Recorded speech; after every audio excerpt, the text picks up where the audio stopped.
Pima County Sheriff's Department shutting down a Catalina Foothills neighborhood in connection to the Nancy. They sealed off everything around Orange Grove and First Avenue, slamming barricades shut at Placida de Graciela and Camino de Michael. Correspondent Jacob Owens holds the perimeter, digging into a rapidly escalating tactical situation. Jacob, break it down. What exactly shifted out there in the dead of night? Sean, it is incredibly tense. We are locked down in Shadow Hills near Orange Grove and First, watching an absolute army mobilize. Endless convoys of flashing lights just keep rolling into this dark, secluded subdivision. Standing right at Camino de Michael and Placida de Michael, witnessing massive developments tied directly to the chilling Guthrie case. For 2 agonizing hours, tactical units have been locked onto one specific, mysterious property. Whispers claim 2 suspects are in cuffs, though top brass refuses to breathe a word. The sheriff's office flat-out denied us answers, wrapping the entire operation in total secrecy tonight. Still, you cannot hide a massive assault team. Over 20 tactical cruisers and heavy armored transports just rolled in. Panicked residents were barred from their own driveways for 90 minutes before a select few were quietly waved through. This is not a zip code where monsters hide. The Catalina Foothills is a pristine fortress of wealth. Sprawling estates hidden off silent roads where locals track every passing luxury car, gardener, and morning runner. It reigns as one of Arizona's absolute richest, most insulated elite bubbles. Violence here is basically a myth, so when evil breaches the gates, the entire nation absolutely freezes. Between January 31st and the pitch black dawn of February 1st, 2026, someone dragged an 84-year-old matriarch from her sanctuary. Fresh blood stained her steps, and the security feed was violently killed at exactly 1:47 a.m. Long before loved ones even sensed the nightmare, she had vanished into the desert wind. Her name was Nancy Guthrie, mother to prominent anchor Savannah Guthrie. Nancy has been a ghost for nearly 2 brutal months. Suddenly, the stagnant narrative shattered. A massive, terrifying clue just broke the surface. Federal agents swarmed those streets again, skipping the polite door-to-door theater they played in week 1. Top journalist Brian Enton, who practically lived in the Tucson dirt, chasing this phantom trail, uncovered their new strategy. The feds are back, armed with extremely specific names and ruthlessly targeted interrogations. Their crosshairs are locked dead onto an eerie, recently abandoned property sitting yards from Nancy's shattered doorstep, a residence that a hardened veteran tactical leader from Pima County's own specialized unit flagged immediately. He revealed exclusively that this empty shell was likely a predator's nest, a highly strategic staging ground, a shadowy command post where a calculated monster lurked in the dark, meticulously studying their prey. They mapped every single footstep leading up to February 1st. Now, we are tearing into that house forensically, guided by 30 years of elite tactical combat experience. On these exact streets, a veteran commander exposes the predator's master plan, the sheer psychological terror he unpacked. The exact calculated framework of this abduction should send absolute ice water through your veins. Do not blink. This is the bleeding edge of the hunt, exposing a dark reality the media missed. But first, you must know our guide, because authentic operational credibility is everything in a conspiracy like this. Bob Krieger is not some armchair internet sleuth spinning wild fictions. He is no digital clout chaser desperate for viral clicks. He is the former apex predator of Pima County SWAT, intimately commanding the exact geographical war zone where Nancy vanished. His legacy is built on executing lethal, high-stakes raids deep inside wealthy enclaves like the Catalina Foothills. He knows precisely what shadows to hide in when the clock strikes 2 a.m. He understands the terrifying tactical discipline required to pull off a flawless midnight extraction without leaving a trace. The commander has broken his silence before, ripping apart the sparse clues in a haunting prior interview.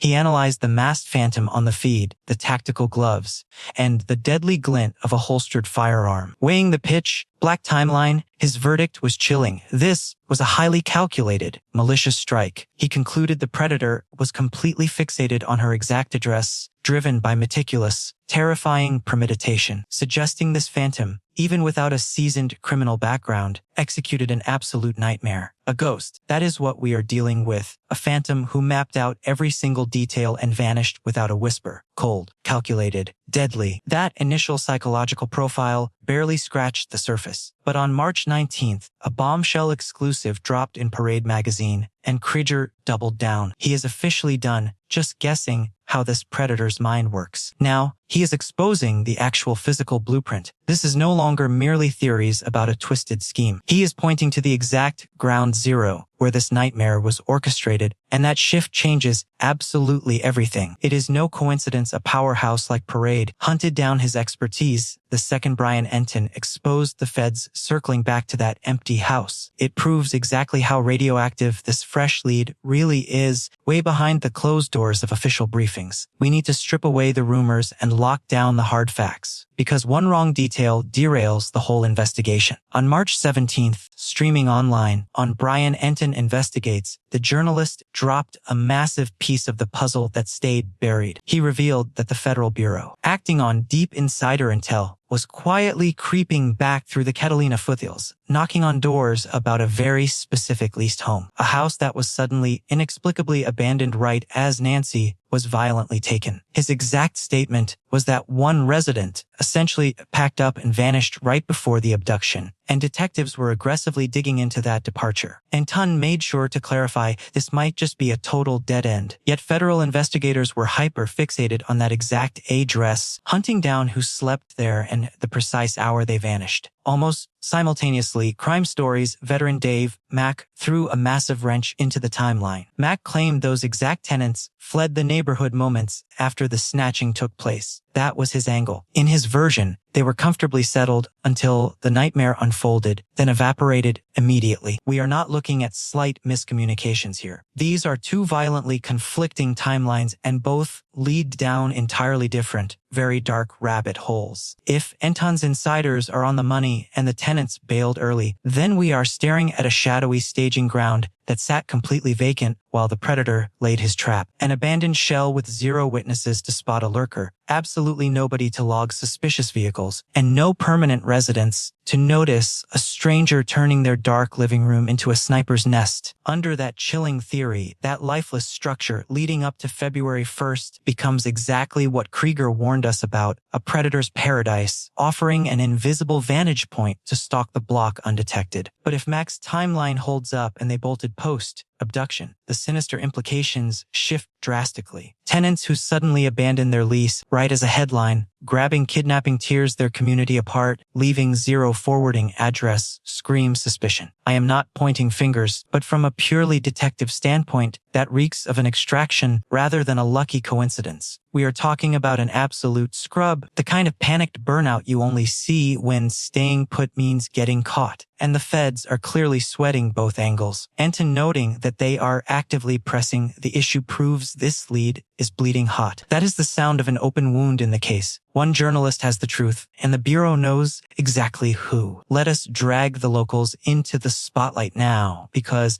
a couple of them were sniffing around this mystery long before badges started knocking. A local named Laura stood right on her street, looked dead into Enton's lens, and spilled her guts about what she saw. She confessed to him that leased properties were incredibly rare in that cul-de-sac, but the one sitting nearby had been abruptly emptied out merely days around the tragedy. She realized the driveway was suddenly barren, tracing the timeline backward from that missing sedan. Her internal alarm tripped when she pieced together that the vehicle vanished exactly when the nightmare started. She could not swear in court if the tires hit the pavement before or after February 1st, but her gut screamed loud enough to dial authorities. In her own words, she initially brushed it off as paranoia, but ultimately decided the cops needed to know about the sudden vanishing act. She made that call because in a community built on keeping watch, where folks memorize every single license plate, delivery guy, and daily habit, a car just ghosting out of a driveway without moving boxes or farewells sets off massive alarm bells. Maybe not illegal, but deeply, chillingly off. Could the missing puzzle piece be hiding next door? Meet 30-year Catalina Foothills local Aldine Meister. During the initial investigation, she repeatedly talked with Brian Enton,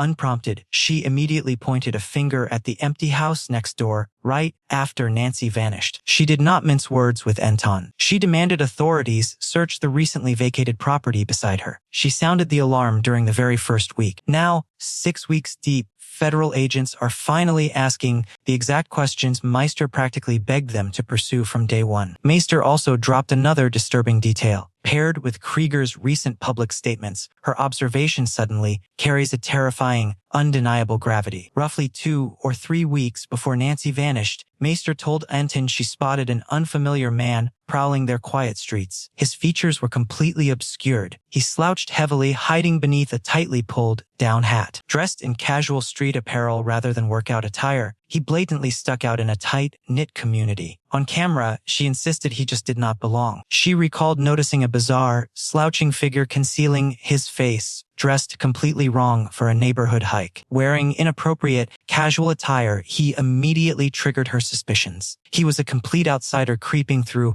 a highly exclusive area. Keep that chilling mental picture locked in. Former federal agent Jennifer Coffin-Defer, a highly respected expert scrutinizing this mystery, concluded the masked figure caught lurking on the doorbell footage on January 11th, 3 weeks prior to the kidnapping, was executing what she openly labeled a dry run. This remains her expert analysis rather than an official bureau declaration. Yet, it is highly suspicious that the Guthrie family's latest press release begged locals to recall anything strange on January 11th and January 24th. They targeted those exact days, avoiding vague timelines. Families cooperating with the feds only highlight precise nights weeks before an attack when those moments hold massive evidentiary value. Suppose the concealed figure Meister spotted, slouching out of place, was actually running Coffin-Defer's theorized rehearsal before February 1st. If so, Meister caught him dead to rights. She likely witnessed him stalking the block, surveilling the target's house, memorizing schedules, and finding security blind spots. She warned them. Now, 6 agonizing weeks later, the feds are finally following her initial advice. Let us dissect Krieger's operational breakdown. His word choices during that parade interview were anything but accidental. He speaks like a veteran who spent 30 years orchestrating tactical operations in these exact suburban settings. He warned parade that authorities should view empty houses as potential command centers or launch pads for the attackers. His exact terminology: home base, staging area. Tactically speaking, a staging area functions as a safe house for stashing gear and retreating after surveillance sweeps. It provides the perfect camouflage, granting you unquestioned access without triggering any neighborhood alarms. Playing the new tenant next door makes your vehicle parked out front completely invisible to suspicious eyes. Krieger explained to Parade how utilizing a local rental grants a predator the ultimate excuse for loitering around. He intentionally separated cover stories from alibis. An alibi justifies your whereabouts after a crime drops. A cover story legalizes your trespassing while you are actively hunting your prey. A killer could sit idling in a dark vehicle at midnight, armed with a flawless excuse if any nosy neighbor peeks through their blinds. Claiming you live next door shuts down suspicion instantly. No cops are called. Then, Krieger dropped an even darker tactical insight. He advised Parade that a stalker utilizing an abandoned home next door gains NAF, the ultimate stealth vantage point, allowing them to track the rhythm of the entire street undetected. They could map out everybody's precise schedules, most importantly, Nancy's daily routines. Backed by 30 years of Pima County investigative experience, he is describing textbook pre-attack stalking. Every calculated kidnapping relies heavily on this exact phase. Predators never just wing a flawless snatch and grab. They patiently watch from the shadows, learning the community's heartbeat. They calculate when their prey is completely isolated and defenseless. They exploit security flaws, operating a mere 50 feet away, which is a standard property gap out in the Catalina Foothills. Watching a target for weeks reveals terrifyingly intimate details about a victim's isolated life. Someone is out there, watching your bedroom lights click off, tracking your morning rituals, memorizing your midnight habits. They know if you use the front door or slip through the garage. They watch your driveway, noting exactly when you arrive and when you vanish. They count the exact seconds it takes for your garage door to slide open and snap shut. They map out your security cameras, finding every blind spot hidden from the street. They know if you sleep alone or if you have company. And believe me,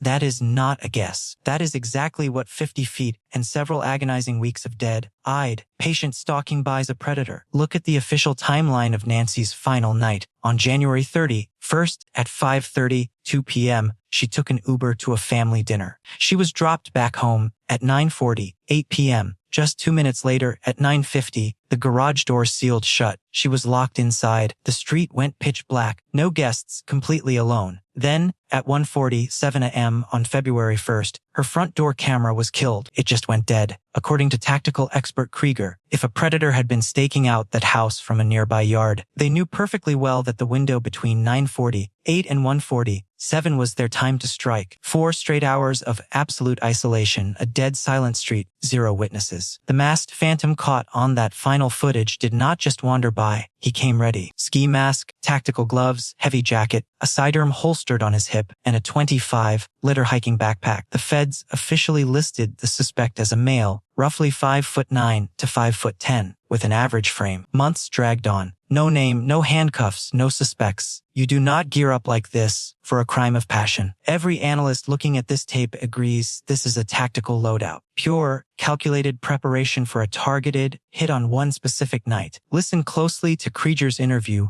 with Parade magazine. It is arguably the most chilling bombshell dropped by any expert since that camera footage leaked. He stated clearly that an empty property next door, and pay extreme attention to his exact phrasing here, hidden from the neighborhood's view, could easily serve as a prime spot to rig hidden surveillance tech. He added that this gear could be effortlessly concealed inside the building without a single soul noticing. That is not some wild internet conspiracy. That is the dead, serious assessment of a retired Pima County SWAT commander. This is a man who spent his entire life studying exactly how covert operations are drawn up and violently executed. Hidden spy gear tucked away in an empty house, recording everything. Forget the creepy guy peeking through binoculars. Krieger is laying out a terrifying reality, a hardwired spy setup. Hidden lenses, audio bugs, tripwire motion sensors. Tech designed to stalk Nancy's house 24/7, completely unmanned and invisible. A live stream monitored from miles away, while the house itself looked completely abandoned to anyone walking by. The feds know this is absolutely viable. Krieger knows it is real. And the reality that federal agents swarmed back into that exact neighborhood weeks later, specifically drilling into that vacant house, proves they are hunting down this exact dark theory. But then there is the construction angle. This is the shadow investigation that the mainstream media completely buried. It is crucial because it reveals exactly how the feds are thinking. Based on reporter Brian Enton's digging, agents were not just fixated on the empty rental. Meanwhile, investigators were demanding the exact names of every single laborer and contractor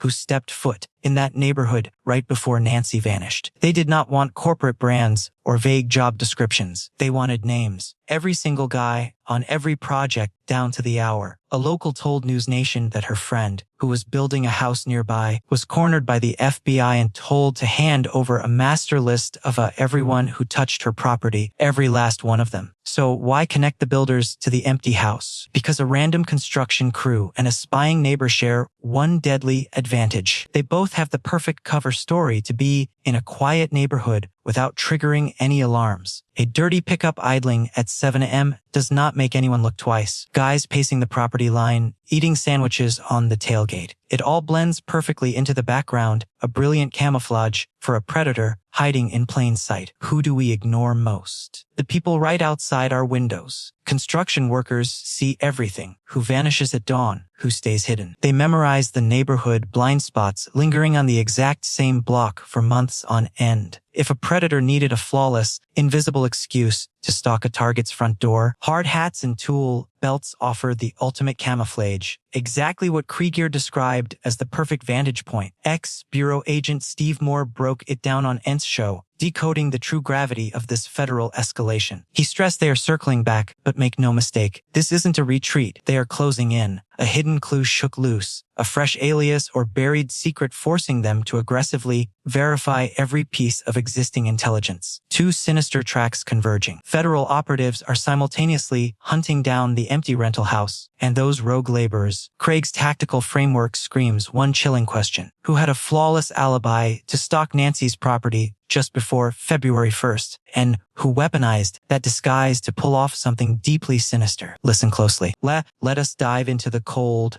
hard forensics of what federal crime scene technicians are hunting for inside that house. This is not guesswork, it is standard operating procedure. We all leave a microscopic, involuntary trail of ourselves everywhere we traverse. Dead skin clings to literally everything we brush past. Hair follicles weave into carpets and couches. Spit sticks to doorknobs, cup edges, and anything breathed upon at eye level. If a phantom lurked inside those walls for even a couple of weeks, the residual touch DNA left behind is massive. It buries itself deep within rug fibers, seeps into wooden trim, coats windowsills, and stains furniture. The terrifying beauty of a leased space is its tightly controlled, fully paper, trailed guest list. Landlords hold the exact ledger of who held the keys. Previous occupants are easily tracked down, their genetic profiles swiftly swabbed, and officially ruled out. Whatever biological debris survives, that purge belongs to an intruder, a ghost who never should have stepped foot inside. This is the exact detail that threatens to blow the entire mystery wide open. Pima County authorities, including Sheriff Ninos himself, went on the record they pulled a contaminated genetic sample straight from Nancy's residence. It is a biological cocktail belonging to multiple unknown figures, completely disconnected from the victim or her close confidants. Nanos boldly stated they might just have the predator's genetic fingerprint in hand, despite it being a deeply mangled, intertwined sample. Technicians are wrestling to untangle the overlapping strands, a grueling extraction that might drag on for 12 agonizing months. Detectives are unleashing genetic genealogy, the exact same digital bloodhound that ultimately snared the Golden State Killer and Brian Koberger out in Idaho. Yet, the discovery of a secondary location alters the entire gravity of the manhunt. Should that empty structure prove to be the monster's staging ground, which remains Krieger's expert theory, it transforms from mere local gossip into the sinister war room where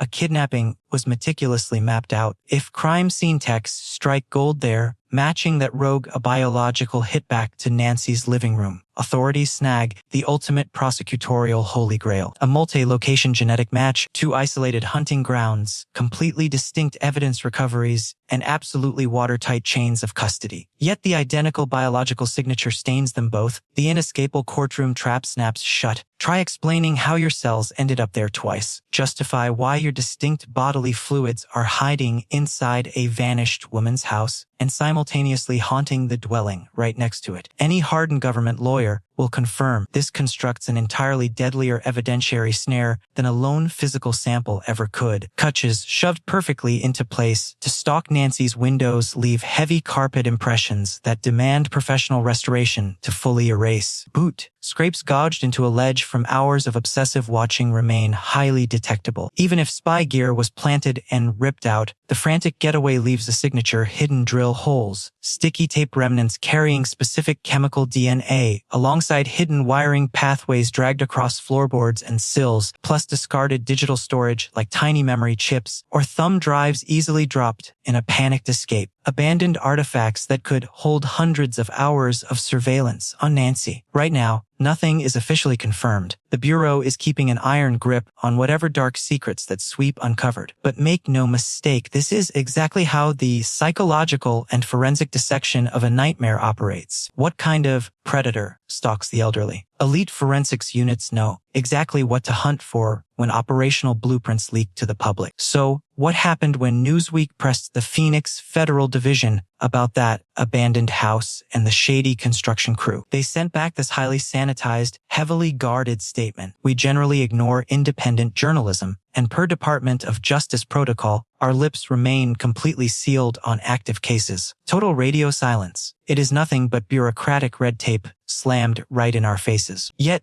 this is a manhunt where the feds strategically leaked very specific details, like that chilling porch camera video. They verified the blood spatter and admitted to finding forensic traces left behind at the crime scene. They branded it a calculated abduction, so dodging questions about one particular house speaks volumes. They refused to confirm if it was ever swept. They never denied finding critical evidence. They simply went completely dark, and in a mystery this twisted, that deafening silence is an absolute tactical choice. Ex-Fed Jennifer Coffindaffer weighed in late last March. Her verdict: this manhunt is boiling over behind closed doors across every single forensic department. She put it bluntly, stating that just because the public is kept totally blind does not mean investigators aren't drowning in a tidal wave of clues that would dwarf most standard criminal cases. Keep in mind, this comes from a seasoned expert who knows exactly how high stakes operations run at full throttle out of the public eye. Let us separate the hard facts from the swirling rumors, because you need to understand the absolute, unvarnished truth. So, what is carved in stone? 84-year-old Nancy Guthrie vanished without a trace on February 1st, 2026. Investigators found literal blood pooling outside her front door. Her security system went dead at 1:47 in the morning, right after capturing a masked intruder carrying a sidearm. Federal authorities profile him as a man between 5'9" and 5'10". Unidentified genetic material was also pulled from inside the residence. Sheriff Nanos did not mince words, calling this a premeditated snatch and grab. The victim's relatives put up a staggering $1 million bounty. The Bureau tossed in another $100,000. So far, the tip line has exploded with over 13,000 leads. Yet, Nancy remains a ghost. Now, what about the whispers from trusted reporters and analysts that the feds refuse to stamp as fact? Reporter Brian Enton uncovered that authorities are suddenly zeroing back in on that deserted rental home, citing insider police contacts. Enton also exposed a meticulous name-by-name probe into the local builders working nearby. Then, there is the glaring timeline clash between Enton and Dave Mack about when previous tenants actually skipped town, plus Krieger's operational base theory. That remains his expert opinion, not a legal conclusion. Same goes for Coffindaffer's terrifying hunch about a dry run on January 11th. Her seasoned instinct is completely unverified by the agency, just like the chilling possibility of a second kidnapper working the shadows. Ex-detective Kurt Dabb pieced together his own profile using strictly public intelligence. Every lead tracked, every informant exposed, every blurry line sharpened. Nancy Guthrie is 84. Somebody dragged her into the dark in her sleepwear, barefoot, leaving behind the life-saving prescriptions she desperately needs. Without those pills, she is living on borrowed time. Savannah Guthrie described her family's current state as absolute, unrelenting hell. If you happened to be driving through the Catalina Foothills between January 11th and February 1st, 2026, and noticed a strange truck or someone lurking in the shadows, or caught a flicker of light inside a supposedly empty building, even a car that vanished overnight, authorities need your statement immediately. Dial 1-800-CALL FBI or drop a secure message at tips.fbi.gov. Anton's investigation suggests federal agents suspect a predator was practically living next door, running surveillance right outside Nancy's porch. Former Pima County Tactical Team leader Bob Krieger believes this house was the perfect sniper's nest, a shadowy command center designed strictly for stalking. It was the ultimate vantage point to track her routine and plot an ambush against a defenseless, elderly woman. The getaway ride vanished. The rooms are stripped bare. Now, the Bureau is scrambling to reconstruct every horrifying second of what went down behind those walls. Nancy is still out there in the dark. We absolutely refuse to back down until the truth surfaces. If this mystery keeps you up at night, hit subscribe, ring that bell, and forward this deep dive to fellow sluths. Tell me your wildest theories about what they pulled from that crime scene in the comments. The more eyes we keep on this, the tighter the news gets for whoever pulled this off. The Nancy deserves to finally come home. In the pristine sun-drenched silence of the Catalina Foothills, a chilling shadow reminds us that even a fortress of wealth cannot bar the entry of calculated evil. The heartbreaking disappearance of 84-year-old Nancy Guthrie is not just a headline. It is a profound plea for communal vigilance. When an elderly matriarch is torn from her sanctuary in the dead of night, leaving behind only blood-stained steps and the desperate need for her life-saving medicine, the soul of a community is tested. This tragedy teaches us that safety is a shared responsibility, not a luxury we can outsource. We must look closer at the invisible people, the strangers lingering in casual clothes, or the vehicles ghosting through our streets, because predators often hide in plain sight, weaponizing our habit of looking away. Authentic security lives in the strength of our connections. It is found in the neighbor who notices a flickering light in an abandoned house or a driveway that suddenly went cold. Let us honor Nancy by refusing to be silent observers. Reach out, protect the vulnerable, and remember that your awareness might be the only thing standing between a loved one and the dark.